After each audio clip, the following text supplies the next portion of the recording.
Hey, what's up, guys? My name is Joseph Sturino, and this is the Economic News Podcast. Today, I'm excited to be joined by sports business insider Joshua Yee to discuss the Forbes Fab 40 list. How are you doing today, Joshua? I'm doing well. How are you? I'm doing great, and it's always great to hear from you. So let's just jump straight into today's topic. In terms of sports marketing, what does it mean to be one of the most valuable sports brands? All right.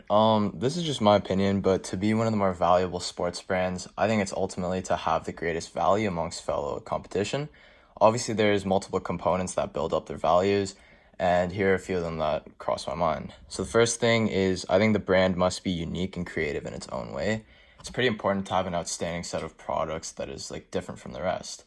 And this is obviously because it will most likely attract more customers due to its like authenticity and their eagerness of wanting to try something new that they haven't before. Secondly, I think customer service and reputation is another key factor in building value to a brand. I think this one's pretty self explanatory. All customers sort of expect good service from employees, which will lead to a positive reputation, eventually resulting into more sales, which leads to my final point. And like I said, you need to sell products to build value into the brand, as the main objective for all sports brands is to sell as much as they possibly can to add value to their name. That's a very interesting way at looking at that. From my personal perspective, it is incredibly hard nowadays to join that exclusive club of the most valuable sports brands in such a competitive market. You know, these companies need large amounts of resources to reach that level of success and definitely need a strong and experienced marketing team to set campaigns. Let's move on to the second question that I had for you.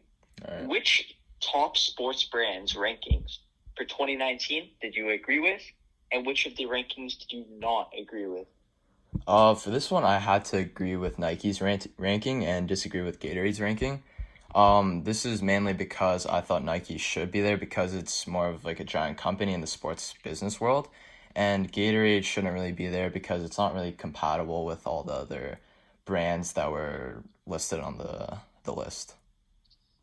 This is where I might need to disagree with you because this list is very exclusive, and you don't like simply just stumble on a list like this.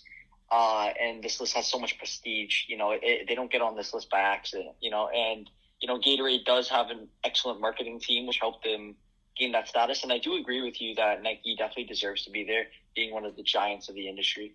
But let's move on from now. Let me ask you one final crucial question.